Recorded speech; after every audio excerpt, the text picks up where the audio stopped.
Atalo fatu le Paia lau whainga luenga o e kālesia le worship center la langi atoa. Lau sunga whi auto se au lotu. Ia molo whatua mana malu o le kālesia. Atalo fatu fo i whi au lango mo la tu whatua. Ia whapea whi sunga i to ina mo to whatua. E wa senga o ti a koro mo le lau ve loa o taitai o le kālesia. Atalo fatu fo i Jesu. Ia le whaawa ponga le o le tātou sauninga la sā. Ia le o tam whaetu nei a whia nei awa noa me tātou te whaasoa i tonu le whionga le tua. O le upu nei le tua mo o tau nei a sā pa ia. O saunia le tua tātou te vi i tā pua i hai. Whaafonga mai a le a whia le tāre amatai. Ia no tō whaafonga mai le se upu mai le tua mo tātou. Se mana ia o me ai mai rangi tātou te ai ai maa tātou ora whaleanganga. Ro mātou tawai o le rangi. O mātou wala au whanga mai ai mātou. E mana ai mai le rangi se e mātou tofo ai. Se e whaapena na mātou maa o onai. A o mātou iai le rangi le tū mau. Iai stei mātou watu tātou mafuta malau fio. A nei teimi mātou te wala au atu. A fio mai a tātou mafuta maoe. I le rea sā mātango fie. O e au mea mātou te tāpua e tua i ate oe. Ma whaafoi atu ro lava vi inga. Ia vi ia oe nei se o le whaavavau lava. So ni mai whaau mai mātou ura upo la forfola. Amene, amene, amene. Ia. O le upo lea le atua mo lea sā o saunia mo tātou tāpua inga. O le amau mai lea i le Tusi le SALAMO se lau maltolu whai upe ono e whai upe sumalua la Faitauina. E whaia i ova mea tonu, ma whaamasinonga mo e ua sawa aina umalawa. Na ia whai loa o nāla ia Mose, o ana ngā luenga i le whanau ngā Israel. E alofa muti vale ma alofa fua mai i ova, e tele ngese lo na toa sā, a e tele lo na alofa. E lea o ai mai pe lava ia. E le wha moe fo ino na toa sa e wha wawau. E le i whaia e ia i tātou e tusa mā tātou ang sala. E le i tau i mai fo o ia i tātou e tusa mā tātou a mi o le anga. A wae peo na mā walunga o le langi le lalolangi. Wha peo na tele o na alofa i e mā tatau i ate ia. E peo na vāvā mamau sa sae masisifo. E wha pea lava o na wha mamau e ia i tātou o a tātou solitu la fono. Tusi lo lua o le upo le atua lea sā. A mo mai le ISAIA. Ta upo lusa o lima suma lima. A le whai upo e ono se o le vanu. Wha fonga mai la Faitauina. A vanu se o suma tasi. Le ISAIA lima a Faitauina. A wā o umanatu ele o tō manatu. O wala ele o tō wala. O whetalai mai ai eowa. A wai peo na silo na mawalunga o le langi le lalolangi. Wa wha peo na silo na mawalunga o wala i o tō wala. Ma o manatu e sili o tō manatu. A wai peo na tō ifo le ua marikiona mai le langi. Ai le tō e fo i atu i ai. Ai peitai. E whasusu ina ai le lau ele. Ma fua mai ai. Ma tatongo mai ai. E tupu mai ai saito i le lulu saito. Ma me ai i le ua ai. E whapea fo i la upu e aluatu ai lo umutu. E le fo i mai fua i a teau. Ai pe tai e whaia le mea o te loto iai, e manu ia fo'i le mea o te awina atu ai. Ua lewa o na longa mai tātou e le tua a Abrahamo i sa ako mai a kopo. Le tua o tāpua e Israel, o whainei mātua o Samoa. O lewa o rei tuspa ia, ngō whaapenan whailo mai e le tua ia i tātou. E le o ia se tangata pe o tā ua. E se are tua e se tangata i tā ua. Ro moa le NUMERA e lua sultoro, whai upa sumaliva, ma le whai upa lua sul, Faitau. E le se tangata le atua e tala pelo ai o ia, po se atari o se tangata e SALAMO ai o ia, o whetalai mai o ia, na te le whaia ea, o whetalai mai o ia, na te le whaataunuina ea, whauta, na tuina mai ia jau e whaamanui atu, wa uma fo i na whaamanui e ia, o te le mari ua. O le whetalai ngā le atua na whai, le sita malo e ngoa, ia le ri pise whaatau raitu. Mana o wha malai e Israel, e whai e le atua. se fai le la o se tua o se tangata o te pelo ai. Le ala wai loa le se senga o le atua ma le se matatu tangata. O le matua i tumu o tangata le pepelo. O se tangata le pepelo ma o pepe, matua o pepelo. E o mai al te mine o la pepelo pupulo, pepelo tangi tangi, o pepelo fungisu, e ata mai ai pepelo. O te lei loto e ngafa le pepelo ai tangata i sangata. A o le atua le tau tapua i ai.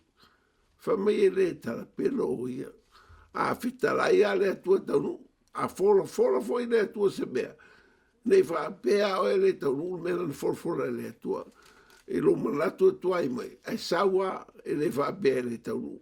E se senga na tala le atua ma tatu tangata. Ma wale valana e tu se numela.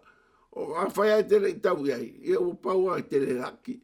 Ala wata watu ya te o nei manu te rioti. So re, le atua le se tangata pe o tātou. E se ale atua ia e se tangata. O le atua whai ana whetara e le o ia se tangata. E ato nua moa le ia sa, e longa atua e rusunga. Ia e loa, ma e tāpua e marovu loa, le atua le tau tāpua e le pepelo. E le se atua pepelo. Le foi e moni mau mai le peru oro, fai wasuman valu. Ha fonga foi le la Faitau atu. Ina ia i tātou o me lua e le mawhai o na li ua. E le mawhai o na pepelo ai le atua. Tātou te maua ai le whamawhanawhananga tele. O i tātou o e o sosola ese, e tango atu i le whamoe moenga, ua tuu i o tātou luma. Fa mai e lua mea e le pepelo ai le atua. Lono minga awhai o e tāpua ai nei atua e le se tua e tala e lota le pelo. E te lola. Ana fionga masa. So se mea lo Tusi e Tusi Paia e taunua. Pe o taunu pere e taunu pa o whapenana o mai pere o mai e o mai lava. Amen. Po le a lava le teimi te whaatare e taunu lava. E le o to e la se si me to e fitiringi ai le fionga le tua. A wa o meo fita lai e le tua ma meo fora e le tua. Lau wha mo wina lan Tusi Paia mo tātou Faitau iai. O le mawhanga nā whamaina e se isara e rumo e mose. Whamaina i loa e mose i ala o le atua. A o Israel. Ngā o ngai o inga le atua. A le tala le atua whamaia o tau sa iri mai o wala. Sa iri mai o wala. E mawolunga ala o le atua nei lo ala o tangata. O ia lava le anu whatalai whamai e pēra maurunga o le langi le rangi. Whapenale maurunga o ala o le atua ma manatu o le atua. Nono winga o le matua i e se ala o le atua e se ala o tangata. Whamai la le atua, sa ini mai, so e mai. O whea tau te mo i ala o le atua, tau te mo e le maketi pe tau te mo e te whale e kalapu po se le ai. O ala o le atua e mo o le Tusi Paia. Mai te mo i tonu whale maftanga o roa o Tusi Paia. O i nā e mo i ala o le atua. E le mo i tonu se whale inga. Ma o mea ai me mo e whale inga. Ia o lera o tau sue tau te o i tonu whale inga e nei vai teimi. Ia le ua whaasa. A o ala o le atua. Se te nofo ai lo whale Faitau Tusi Paia. Teimi tonu a leo sa i ala o le atua wa le o level 2 lo e nusira. E alo lo fale la se si me. La metau tai fu la mo pai la fa mataro na vai la Tusi Paia. Mai alu se fai como sta Tusi Paia. Kai no poi o nga Tusi Paia ke fero ai moe. Ai o kusi maka ke le ngo si ka kala sue. Ai le ko alu e aver Tusi Paia. Lei mo se ocupe alu faka o se Tusi Paia nga ocupe alu faka o ile McDonald male. Se o maku ke le o e ko alu se ocupe faka o se fia nga le tua. Le o fama ngai le tua, e le pepero. Ngai manga ke basa sara la fia nga le kua, mo upo le kua. Po se kala le kua foi aku ya ke o se perfecta. E ia la se ko ngua. Vai le leva o fikara i o perfecta ia ngai la mkanga le lokure ngoka le o ke fai fia o. Ala o ka unga. O e foi ngave e upu a perfecanga. la o mo ko ke kongu malako le o iwan kongu o le seri nga vele upu e ko fanga lu ko lua e mo mai longa kali era o mo e pero ale ko nga me la o sa o le fia fo i o mo se ka ma ki nga poro misi mai le ko ya ke le va bela o le ko ka o le poko o ia le vola sa un fe nga paro o kan for mai a o ku a o maro me que venga maro le me se ve ko fe o le kuala ele ai o mea for ele kua po mai le kua e kaunga o mea o ke whekara ai o ke whaiara le ranga o kia ele kua le kau ke o iai i e loa ele se valea o ngaro ko ki ngai le kua malanga kalesia ele se kau ki ngaro alu falsa e ki ka poe a me se foro fa fo mai ko fale mo wai ele se fa ele fale o ngaro ka poe le kua no e ka poe se kua fa mau e sa uma me uma o whekara le kua le ranga o lo foi le se la fonga fa pe e fa maungi le kua se mea whekara ai ma mai le kua la upu le foi fua o le mea o ke whai koe o le mea anga e whai o le mea foi a vera upu e manguia so o mea foi le o nge e maso salo se mea wa waku le kua ia ke o e ngi kai au a wa o le a wha maungi le kua la o me le kua o ke pole se mea kasi e le ise se makorua o e no e me le kua e se la korua e le ise se mea tinga le kua ngau ia ko kasi mai le kua ngau awa le ise se makorua e le ise se kusa mau ngau awa rongu inga e le ai se kukusa pe panga ma le ngau ia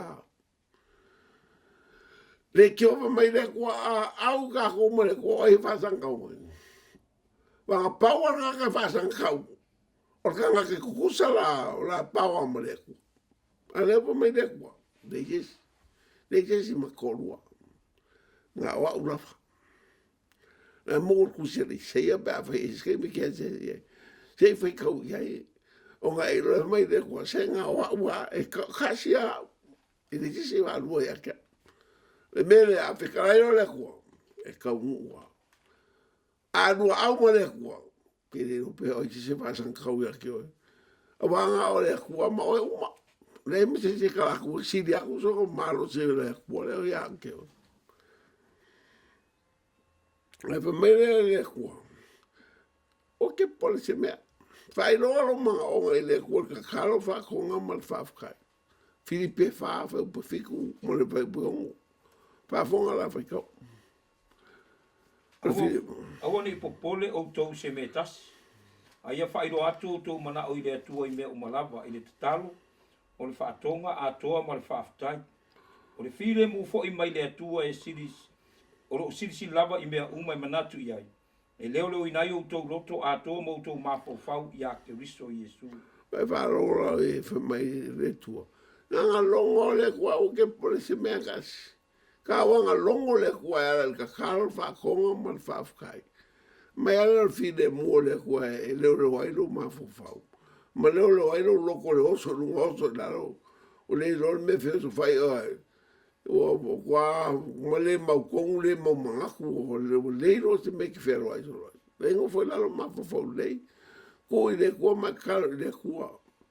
O le kua ke wako mangaku le lei mafofonga le lei mo ya ke oe. A wāse mga uporo whai ka kere ke o ke mingi.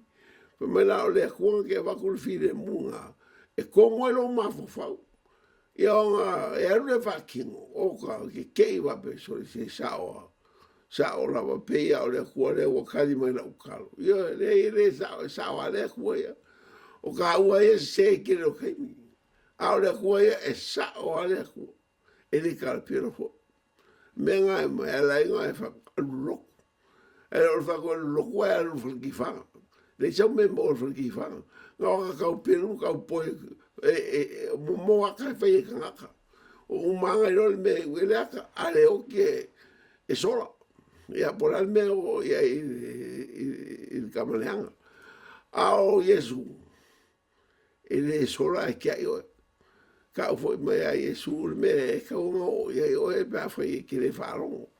So me ka u que le ia lo le kuale ke o ma ka foi. O ka sa mo foi. O le ai se se ku. Sa maka ngoma ka malo le sa ma Israel le skemi ngala ku samo. Sa lo ka malo ma firo. Ko ke ia ka malo.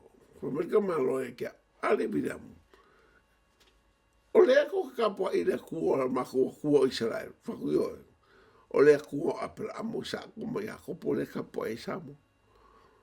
O le ku nga Israel sa o le ku o ku le ma ku ka ku ngai.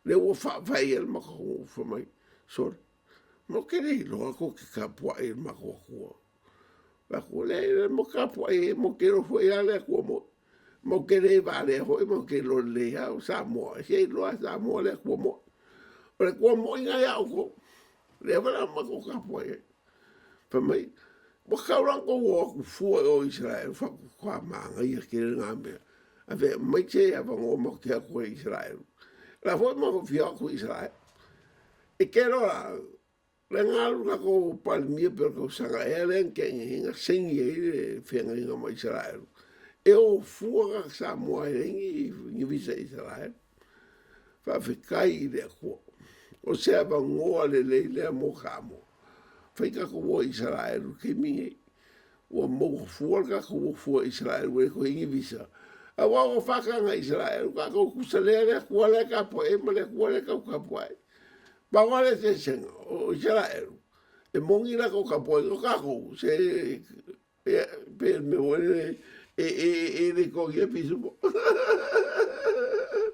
pa o le ka ko lo ko e le ko ye pisu ye o la ka ma ni ko fa ko e se ia o ke mai la ka mo ka o si mai po ai o nga o le seri nga fai erve vea sole se o fa le senga le ka foi me senga le ko so mai a fa senga samo ia ko so mai ka ko ia ru vea sa o ro senga lokuro fia ke senga lo ia lokuro samo mo lokuro sa lo sa o senga fai le vea a pasta fia ke a lokuro ka ko ma ku lo vea le ke o kas kamare le ke sa o lo o le sa o fiu ve o ko o kilo le se o le sa o se lua ko fa lima o fa so le o sa o le ko lo ku ma se a lo ve o fa le se ngai la nga se la ku lo ve o fa ku se nga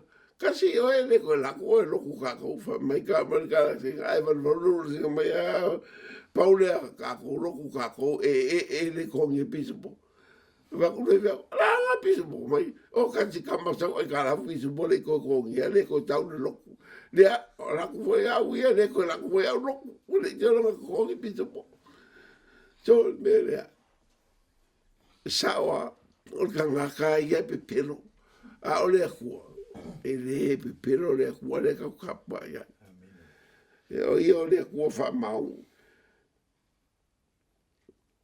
o le kua Israel se kua fa benga fa maungi kere ya kako e fa maungi ang sanguanga mga whikarenga o upu umare kua kaungu e kaungu urava ma e fia kangi kausanga kaungu ngalue i ngalue ngale kua siri malkots fu kausanga le nga umi kere fa yaku ke fia faido aku umi kausanga ngalue ai alanga ngauka wakua e fa maungia ya ke ora ka la fa nga umi ko sanga o rue le ko me uma fe ka le ko ya ke fa ka uma le ko la nga isi me ya le ke fa ka ya e ke me ka un wa or ko sanga fo ni fa ka un le ko isi me sa fa me le ko ya ke wa le ke o lo ke o ya fe a un me le ko sanga ni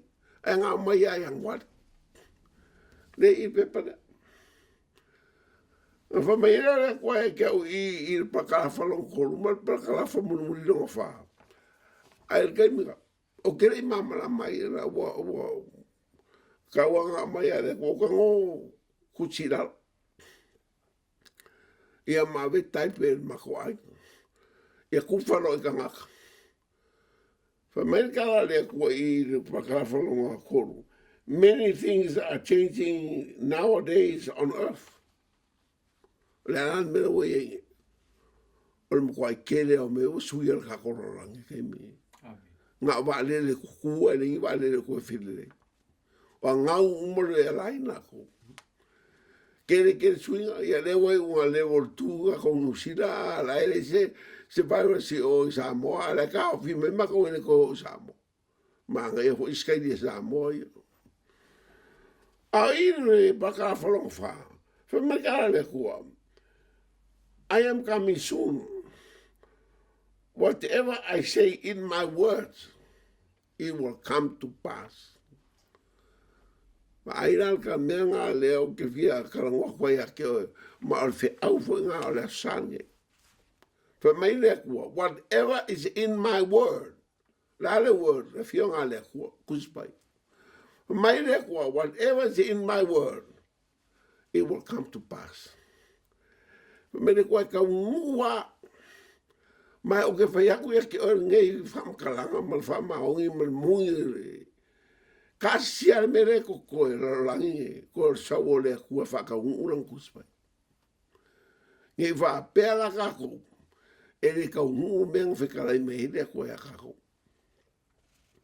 lai ko kuspa me wala le o kai mi al ngai o ke fa pe ko ke jang e o ke mi la lu ka fa pe fa ka fa fa ka lapu pe le ai e o ke mi ngai o ai ka ai la uri ai la fiafi wa maka la po ma le ai o le kai mi o ka kalo e a ma le fai ka o kuspai ko anga fai ka o le fionga le ku e ke mala malama el programa le ku wa o le wo sa ko wa le ku ke mi e fa ka uno programa o le fionga le ku nga ya ke o le programa le ku ele ko sa wa le ko se me bo sa wa fa ka una kus pe a fa mai ai ku si no ba ku ya ku fai ka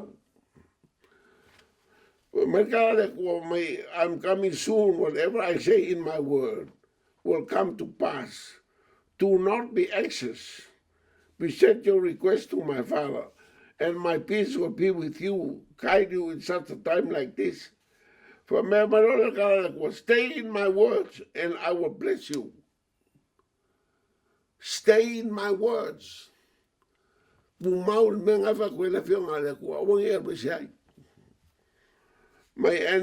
keep you, I will keep you in the palm of my right hand.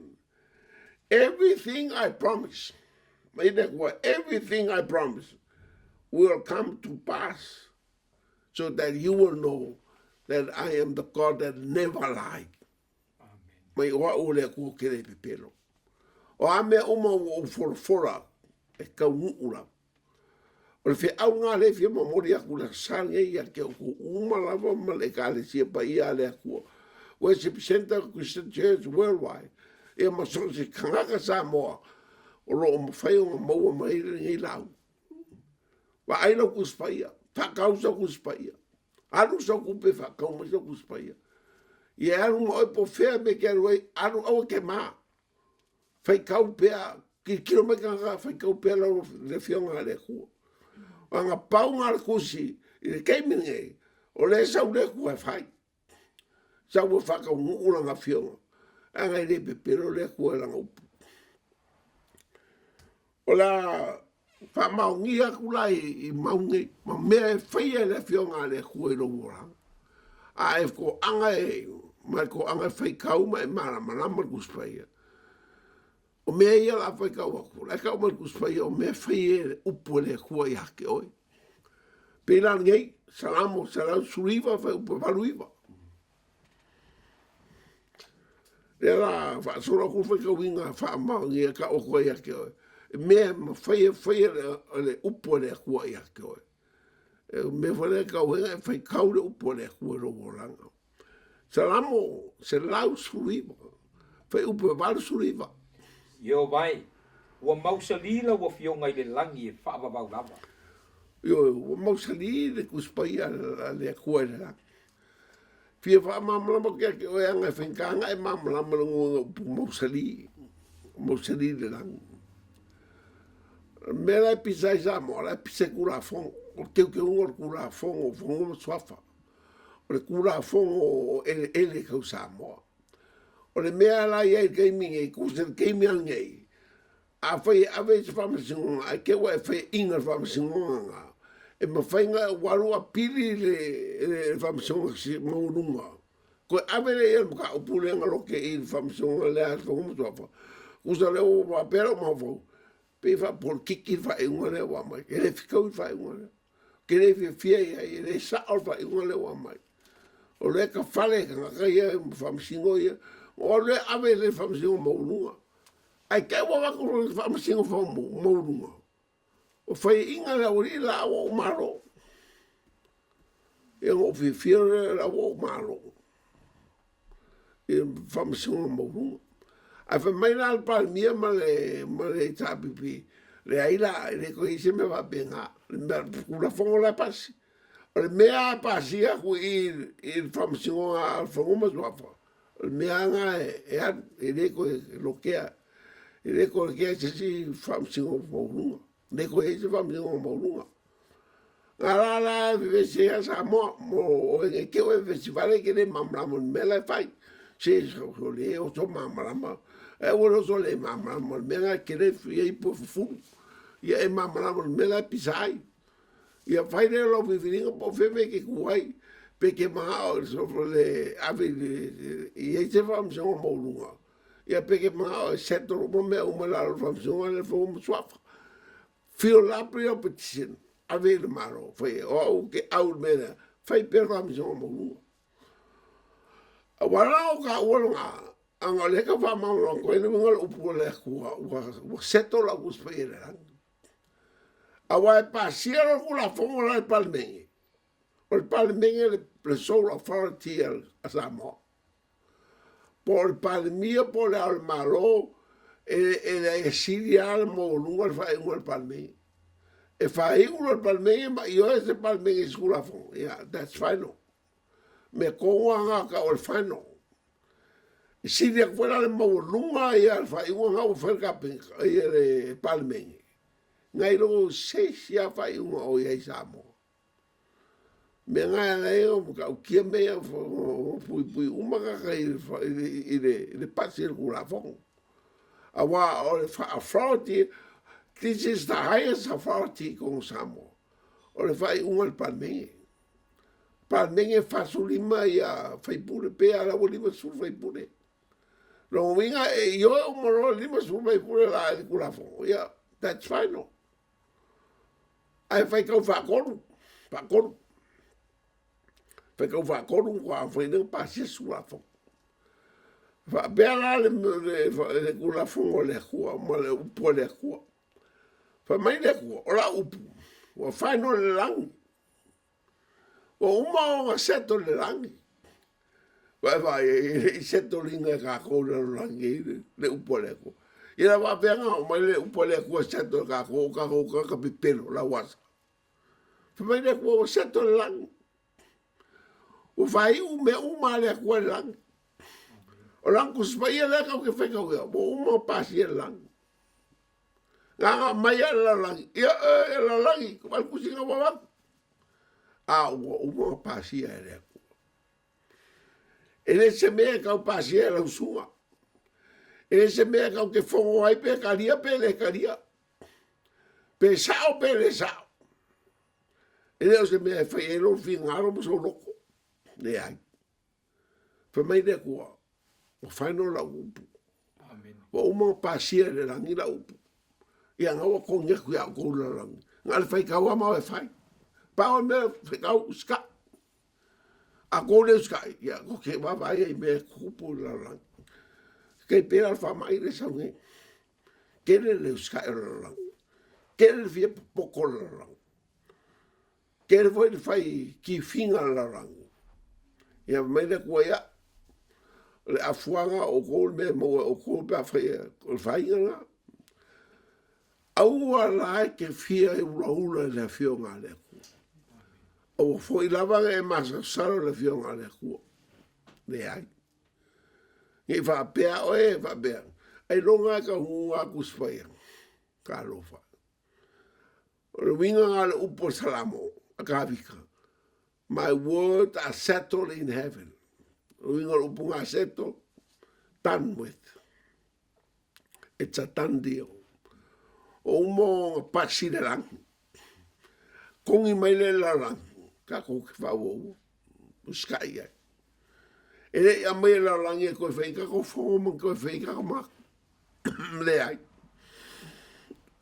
le ma ko fe wa mai upo le ko la lang e fe ka e ka kongi ma mai me la sa le ko fa so laula ko la ro ya ke fai kau se kus fai fa kau mo so kus fai le fai kau o le kusi wo uma fai no le ko a mai ka fai kau ma ko pa wenga me le so le ko fai ke mi ro sa fa ka ula o punga ke u ma le o sa wale ko ai pa pe se ku se no ko me kia le ko sa le ko e o le pi kau ko ka me nga fai a onga la o fai a onga pi kau kau le episi o me nga fai a onga fai ma fai a ma la onga sa le ko sa le ko o se episi kama paul me le sa le ko fai fa ka un ola o le makai o lu fa po lu fu lima fai ka ko su lima e mawai atu le langi ma le lalo langi a o upu ele mawai atu la waia ko Faitau e mawai atu le langi ma le lalo langi a o upu ele mawai atu la waia wa fa lo la o ye vai le langi ma vai a sa o e la so e sungo e le ko la langi ko fai e si la langi fo pa benga fo le langi sungo e le ko la langi ko fai e si langi fo a ve mai e sui e le ko la langi fo ma la langi fo ai ku mau ala fionga le amen la lo ngā mea se trustworthy word o se upu e trust en venga trust ya mai fa lang lango ye o se fionga e mawhainga e karihinga anga ka whainga ka anga upu pa umai fufonga o le kua o male lenga ma kau kia le kua le kau ke whaikau ye ai whaikau ye e eiro la ua ma lele mai le kua ya kio e eiro whararo e eiro ke mu e SALAMO e le upu le kua ai le ngā whaikau al Paia ke la komalo ke kai ai fa benga e ro SALAMO fa mo lalo i le kua o se ISAIA ka upu fasu fa upu valu whaikau e mangu le mutia e to ulu le funga a o le fionga lo tātou o tua e tū maulea e whaavavau kusa leia ma kusa pekeru whaikau ma pekeru mo pekeru ka mo fa upu lua ma lima a o le fionga le alii e tū maulea e whaavavau lava o le fionga fo i lea ua folo ina atu ia te outou nā yo o le ngoa pu mangu mukia pa uonga funga e le keimi e whapenga make koe mukia a le fionga le kua e le whapenga longo winga o se upu e malele mai o se upu e mauku mausari maua e kere masarosalo ye o se upu e kua marosi trustworthy e angka e ki whaarangolango ia mai whaionga e karikongi ia mai whakukua ia le upu ngā lea. E sawala lea kua. E le ki ole sere inga ngā aka. Inga ua perfeka lea kua. I le kemi kongoa o le kere reonge. Ule ingi mea ai. Al perfeka le ko me o kai ao. E ka un ofi ai mo me ai. Ka o mai ka o me ai. Wai ka un ofi e aka ko pe aka e ula. Me pero perfeka le ko. Ai le ka ko ka ma fa fe ka un ofi le me ai o le e un le me. O le foi o le hingi me ai. O akua le pela o le mesa kempa i le siau kau. O ku le pela. Le aso soa. E fe merka al perfeka nga perfeka. I la kama o kaya ke va ai e me ai. E ke le ai ai. Anga e ke maso salo. Anga e va ai e ke le ai ai. Aka kiri la kama nga maula. O le aso soa ai. Le meo le mea ai wo on kamo fie me ai nga mo a wa kere me ai wo le ko wa kai u mare unga me ai ngo me balako yo wo mo ko kere me ai kero o kera ko nga sori ka ngo kere me ai na ba ai ko nga me ai sori ka o kia ya o me foi o que mais sol o pole ku o ko foi nga lo pe o fa mai o resi vai nga la fiona le ku sa o le sa se o que o fu a fe nga fa le nga inga le fiona le ku o le upu fa va le upu mai le va o fa va le fiona le ku le o fa mai le ku mai o fa va le fiona le fa ve o su ko mai kanga ka pelo ma nga vai o ponga isu nga ve mai e sa o le fiona le ku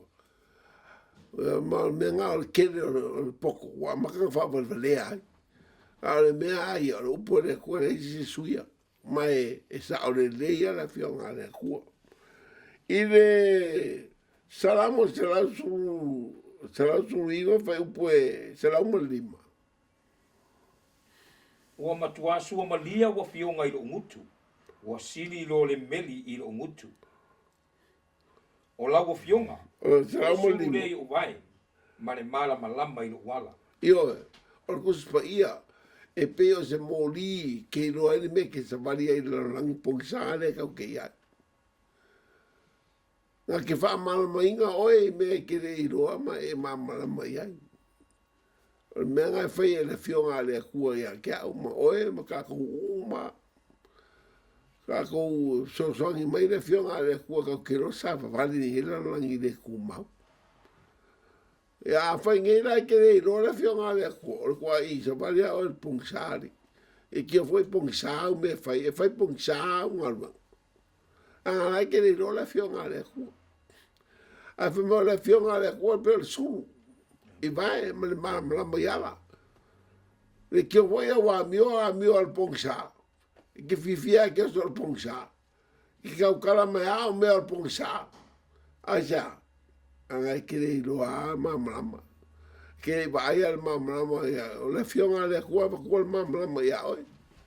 O le fionga le kua va kua suru e ka iala i oi. I ngeira lo langi whenkaka ko ke feo lai. Anga ISAIA nga lima al fai upo SALAMO nga SALAMO le suru iwa. Al fai upo SALAMO lima. Nge ke ua va pepo feme fai ka wakua i rei le a fai ka wakua kusi Paia ia mea ngā aro i kong. O le ISAIA lima fai upo suru le sukasi. Whaafonga mai le la fai ka wakua. A wai peona tō ifo le ua marikiona mai le langi. Ai le tō ifo iatu iai. Ai pe tai whasulusu ina ile lau ele. Mafua mai ai. Ma te tongo mai ai. E tupu mai ai saito i le lulu saito. Ma me ai i le ua ai. E whapea fo ila upu e alu atu ai lu ngutu. E le fo i mai fua ia te au. Ai pe tai. E whaia le mea o te loto i ai. E manu ia fo i le mea o te au wina atu ai. O ka se manga ia le me whaia le fionga le aku. Me le kua e la kuro e o ke whika lai a kuro. E le koe foi mai. Mai le kua e whai al mea ngau whika lai e manguia foi le mea vea. Ska e se ka ua ke roa le fionga le aku. Ma e whapenganga e wawa e manguia e whia le kua. I se ka ngaka whapenganga whika lai e le kua. Ia ke foi ni si me fa kala me le ko ia ka ula ko. A ko nga ke ula ka u fa pe. So ka ga vida mo ka ngo mo le ko. Le la foi ko ia me fa kala ile ko ia ka. Ke le foi se me ke no ai fu. Ai vai o se fa fa ka ia nga ka mi fa kala ile ko. Pe foi la lo ku le fa sa mo. No fa longo le ia fa kala ile ko ia ka e fa ile lo ku sa. Ala ke minga o la ke ngalue le director do FC. La ke director do FC a mai le kwa fe kala mai le kwa ke o ala falinga. E ele loku fe e pia. E ka o le worship center. Ya o ke kuwa lu mor falem fa ka ro fa ka nga solo o ke kilo ku ka paka o ka me o ka vale la ku mai. Ya ma whakaro whawa, kua ka whakaro whanga, bawala mena whai whafo, ngā whakaro whai ka kai o, mō ki kiro ku, o ka te pākanga ka wale, ne meo ka wale ka kara kua whau. Sauro le sika kai a kia, sauro whakaro whoro iei, o ngangu ro iei, kere whatamo, o ngangu iei ka maro, where do you come from? From Mendakam. We're from different churches. But why you come here? Oh, we come here to find the truth about God and the reality about God. The truth from the reality. Se o fia ka o fia pai ka winga ide ko. O fiu foi ka menga o falo ele vai al manga o le ko. Ele ira ngonga, ele ikango ya. Ya me fa ko le ko la le ko ke fa di mai ke me le ko lokunga o ke nga fai samo ya alu a makale kalisia ko sa e fikule le ka usanga vai fali fa ko a makale lo ku samo le va fikule nga mai le va su ai fa ko a makale va fiku ele je falinga mai lo ke o lo fai. Nga la whanga umi le whiko au sanga, o pau al kemia le kua mga o e le kua. O le kua foi, e le mai se whalinga wha kua pulei o e kemia whai e le ai. A mai a le kua whalinga e ai a le kemia le kua whai e a mai a le kua e au. Ia le ala o sau kei whafu, le ala o wawai e. Muka ukia, me kongoa lengo wa e le whalinga. Lengo whai e ngei le kālesia. E le i o a i le kālesia, ala o fresco ke le kālesia e samo. A e le i kukusa ma le menga o wa ai e, longo e le i o a whalinga le menga o wa ai e. Whaku le kālesia e samo. Kau ke le i o le menga o wa ai e le whalinga. A ia la whakahunga i pawhai o la mei le kālesia kei sou. Ongo se kālesia i ngako kere. Ngā o wa ai e le whalinga. O le kua la e le pepero. E le pepero le kua. Le mea nga whaari mai le kua, mwhikara i le kua kia, o le mea nga la whai e le kua. A o iei fwoi le wafsi, kere isi mea nga whaari le kua, mwhikara i le kua kia. Kere oi, le wawa lwese ma le wafsi.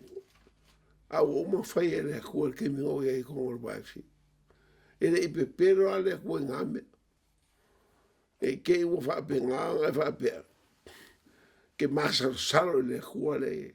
Au alava, e masa salo lo ka mamalo ki nga. Pe, i si me fe me e ka maa e le whia. Pe fe me leo ki nga e le whia. A o le kua, au ke masa salo le kua. E le kukusa lo ka mamalo ki nga ngai lo le kua. E se le panga le kua. Le kua ia o le kua. E le se kanga kaola pe o lo ka mamalo ki nga. E ai, mkua makau kia o le kua le kau kapua iai. Se vangi longa Paia o lo whaafonga mai. Ia le o la ungaku ya kio, mamaku ya kio ele upo le kua. O le keimi au iei o whako, le keimi o le kakaro, ma le keimi o le whaikau o le kuspaia. Ko anga kakaro, ko anga whaikau o le kuspaia. Awa o ingai amau mai iei le mamra manga. E wha mamra minga i o ele kua i kulanga o mei e sau le kua whai keimi iei. A mai sa keimi iei kako ke iai. O le ua loka o makako, o le mwhika whewai. Ia ua maua le avangoa ke ngofole e mwhaikau le fionga le kua. Ia mai ka karo i le kua e kemi uma. Ia o kusi le yongi ongo fa bukosu rongo fa fonga la whaikau. O le anganga le tupu ai le ola, e le au ngā le tino i se mea, o upo te whai atuai a te utou, o le anganga ia, o le ola fo ia. Le kio a whapenga whamanguia ka kai le fionga le kua. So le eo le fionga le kua o ngā mea. Pe merkala Yesu, o upu mai eo ke whai akua ia ke o kou. Mo mea nganga mea ngā, ke o lai. So le se whawhikai. A sau le fionga le kua, ma waku le fionga le kua ia o e wharongo mai. Pa mole, o nganga mea ngā o. O vai akulisieri o ngai rai Samoa. Whawhia ka dia whaokanga lau sunga ra e whaaskola sipi mai o Samoa. O ere ti skola Samoa ngai e. Whamai o e ngā skola o le ingui e ka kua i lalo. O e mea ka mo aso ia. Ke le fia i lau sunga. E lau ngako. O keika i lau sunga pe lau. Ia, mas au la, whenau whakoanga, lau whakoanga, koe kerea lau whakoanga. E iau ka mangalue lau whakoanga. E mau ke usuala makamari kai au whakoanga. Ia ngā usau le whauri e mai lau whakau. E o marorole, e o walele whewhiko e mai kamari kai whakoanga. O le skiraso. O mako wonge e whakoanga. E kia kore nei te eituale mako le kio whaango rongo anga whakoanga. Leiva wharu. Se ua pē ma reiwa waru. O whiu e mako ki reiwa waru. Se kasia la au rai ora. Ngā la au awa o kou kalisia. So longo minga ngā la ura au ngā la e mau fo ke mina. Mai sore he ua wika ngā la ura au ngā la e saua.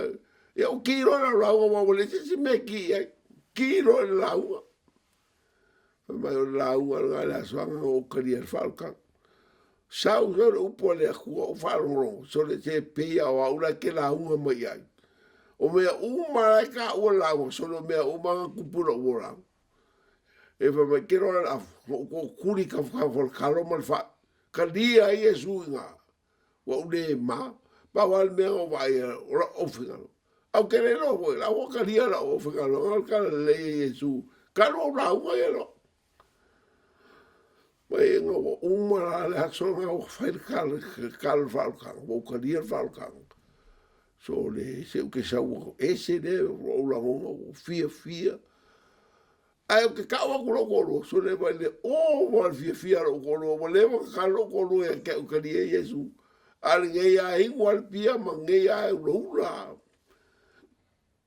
O ia ngā ro whaikau kusi mai Samoa. I keimini ei, ba fa pe ke fo Samoa. O la muri nga la fa solo i fa un kus. Nga la ir sunga ya nga. Afka i ni ei ka mari o la ku. Nga ke lo fa maulalo. Ya oe. O inga i lo nga mo lo alo lo ko ke ni lo fa maulalo. Ko ke o ki nga e ke ni fa maulalo alo lo ko leri. Makaria Yesu e mari mfa ola. Al kasi de me fa e le fionga ngi e le kua. Mai la fionga le kua e waku ya ke e pe o nganga. E le pe. Me nga e fa rongo e waku le fionga le kua se pe. E se e ko nga mea e va pe nga. O aku la fa rongo aru ko ngolo loko fa rongo ku mongi o rima. E moro nga e sa. Anga wa mai Yesu o nga mea nga. E ngangi upu, mo nganga. E kala ngai e suoro e ia. A koe mani ei, rua ti mo te una o korua pa sumanango. Whaikau. O tusi pa ia o malava e mai le anganga o le atua ia. E au ngā fo ia e a o ai, e a o a iai, e wha atonu ai, e wha apoto i fo i le ame o tonu. Ina ia ato atua ona le iai o le tangata o le atua. Ia saunia lava ia i ngā ruenga le lei umalava. Mea whapenga, saungia ia kanga ko le kua e le fionga le kua. E a o ai, e a o ai, whapoko ai, whakunga. A whaira lea o i oe o makua, e a wai oe le fionga lea. A whaira lea o e karunga e ora mai, e a wai oe le fionga lea. Wha kongo e le fionga lea, wha poko e le fionga lea. Manguia leo lango se kangaka e loa whai kau le fionga lea kua, ma orahi. Le roma se fulu fama su fiku, la wa umaro po lea kua. O le nei, e tupu le whātua tua le tau longolongo atu. O le tau longolongo atu foi, oi le fionga le tua lea. O le mea le whanga ua le whakukua e rongonga. O le upo lea kua. A whapera ke mga o ia i whakukua ia ke whalongo le upo lea kua kei me launga. Kei mea o ai e kupu e whakukua i kongu ia ke o. A whego o te kaka ua vai ro whakukua ua makanga u le lawa le maro siro whakukua, le upua le kua ke whakukua. Ko anga ke whalongo le fionga le kua. Ko anga whai kau le fionga le kua. Ko anga kearu ia ang kuspaia. Wa o ngā kupu e no whakukua. O le fionga le kua anga ki a maia le whakukua ia ke o. E ke kari kongwai. E sa o le upua le kua. Se si kei o langa le amakanga. O au e mua le mai, o le beise mai, a le whakalongi, le mai anga mai era o ka maa. Ia anga mai uma ia mako, beise mai a o lako ainga. Mai ka mangawa. Ia uma mai era o ka maa mali wai mai e li makua. Ia whainga e siri, ia whala o ke a whainga ai. Ra fo ia whainga e siri. O mga wala o ki ngā, e mako e whainga kerea o ngā kamwhewhai e se whainga. O isi keimi o ke mangkua e su e mo maka ngamu. A ka au le maa e ka kawa ka ngamu. O le maa bai. O le maa ngā mai ka kawa ka ngamu e a mai ka kawa e lo mga wa. E ka kawa ka ngamu. A ua whaima maa e ke koma iai. A oso le po, ke whao runga le maa lea. Au whaora le maare, o wharangu le peu whoringa, o wharangu inga se langonga maanga ia e wale koe ki ngā ua peu o maua le kua Viliamu. O ngā le maaka i ngā mure. Ia whape ngā la walala e oso le ka hao, oso le po. So e a wale mo se fo. Wha mai a alfo mai e kia wha mai. Paua mea ka oko, le angaro puka. A musu ka oko. Fiura o li whare mai sa mo ka whai ke saingi inga o ka oko ke le saingi. Waku, ka weko ka kora o puka le whaka o mga ko whaio ke eris ka maro al makongu. Ka oko ka o kora puka ka maro ala woki. Le ai whamana moro ke le fia saingi se mea. A mai au ngu sila. Mai au uso inga ngu sila. A vea u whaaka. Ia ke whamana ka maro. Sa o e le mea le anga o puka. Waku le era ke le ka o koala. Pai lea lau kala i o ko whawhia ma uso. Ko whinga na maria. O ke le ka o ko. Ai a o makua. Ke au ke whinga longa. Ko kongi uma ko kupenga ki ngai ngā whai whakarea.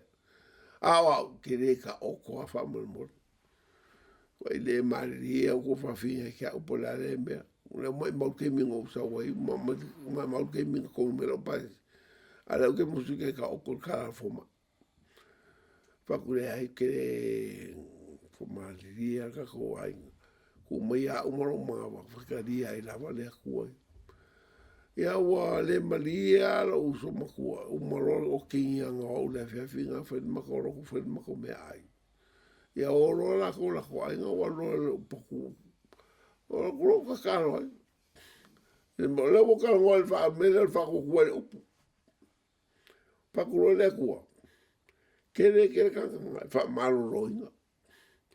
A whainga e wha maro kaka. Se whai e pea me ngoia o e wha maro roro mau. Pakuro lau ke kongu ke maro roha. Lau le ka oko. A lau e wha maro roro mau.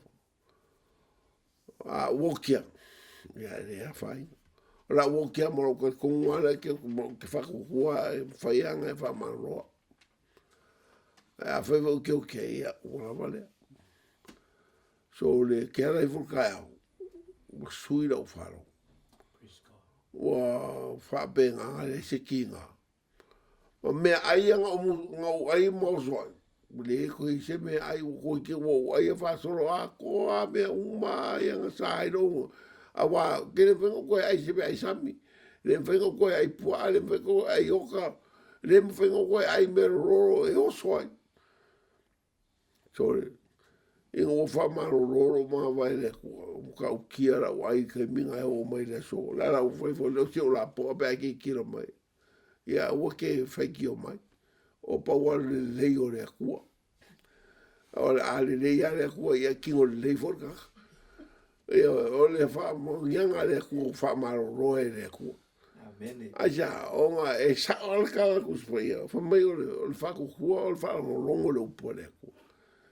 E alanga le iso whako kua, kero wharo me karakaka e pepero. Uma le la wasa, lo wharo ngongo fua karakaka. Anga ero whai kaus kuspaia, pa wharo ngongo kala le akor kuspaia. Se mongo e manguia. Whai ua koere e la kala. Ele kako la unga la surge. Ko sea wha, al whai upongo, whai kau mai. Ua wha umatia lo unu ina ua le se potu. O e fo ina e te atu I le potu, o le mea lea o te atu ai atu oe. E le fai oe mau si taulanga I a te au. O e wha ngalo le tū la fono lo watua, o au foi o te wha ngalo I lau whanau. Mai ka le kua. O ke e mai o kou ia ke au. Raka mai leo ke wako ia ke o kou. A whai wai ke e le potu. O ke e foi oe awange e wea oe makangatrai ka ia rongu. O le ale poko lea. E o le poko salalau, e o le poko makemaka po o le poko le English, o le poko le fionga le kua. Amen. Fa merkala le kua, ai ke le mga ke fima mamala upu. O e ngā le fale. Alu so e so kuspaia. O e lor kala le kua le seisu me ala kuswa mo le. Lua le ane le ka upu e lua le Yohane ka upo lua fe upo lusu malufu fiku Yohane lua le lua le o ya te o tou le whaawina mai le Paia wo tou lo ai fo I mea uma o le whaawina fo I wo tou maua mai ya te ia e tu mau lea ya te o tou e lea o ngā fo ona o ina atu e se tasi ya te o tou ai pio na o ina atu ya te uto ele lava whawina I mea umalava. E moni fo I lea, ai le aiso no pepelo. Wha pio na o fo ya te uto. Yo uto tu maulava ya te ia. Pa mai e wha unga le kua o e ke lua I mea Pa mai ke le mo mia se kanga, ke le mo mia se pe yaonga. Ke vaenga le pa ia malu fa yaonga. O le e le wha unga le kua e le mo mia I se pa yaonga. E lava al fai a onga o fa unga le kua e o o a fai le pasi lo mena ke minga e a onga ko lo ko le ki ko pasi le ke minga e pe a lu fa unga le a fai foi nga fa le ko la wa onga e le pasi me ka po la wa onga e se foi be ngoso começo ngoso na kai fai ka us Paia a mai e le kua wha unga le nganga Paia e ke loa ai me ka unga whai. E lua a poko le e kus Paia, o le poko whalalangi ma le poko whalalangi. Mai o le poko whalalangi o le vale ngai no mo le kua. O le poko le kua. E mafua mai ngā kanga ke loa le whionga le kua. Ngā ke loa ala o le kua, ma ngā kua le kua. Mea e ka unga whai kausa kus Paia. Whakau mai jau kus Paia ma whaikau. Awal whakau mai ngā vele te ule pusa. A uma whakau. Kusero ngoa. Whaikau roa. Whape ngā o e mamara e eile si ko mai, e eile si poko. E ma whai e rea kua ngā waku ia kio. A whai o whare kongo e pewa au ia whare kongo. I rea onga ngā ongai. Ia, wa lawal ko mai o lea kua. E ke poko ai a oa o e lea kua. Mai kere mo mia se whai a onga. A o ngā wha unga. E a oa o ia ke oe I mea o malama. A o lea fionga lea kua le karongoa mai ai. mai le kua ia wange ke enga ia lo mamra mai le fionga le kua ia pa fkai lo sunga ba venga inga pa lau kere ange la fionga le kua pa mamra ma kili le upo le kua ia ke ko so songe le nganga Paia ale upu nga mal fe au nga le kua ngia sa mo ka ko uma e mele ia fa fo ia le inga le li ia ko fa so fu ka ko fe lo ai si ke me ruma ile nga le ma le lo fo le kua arke mi ia le la ku nga ile fo nga lo fa uma ku ka ko sa winga ia vi ia le li ko fa so fu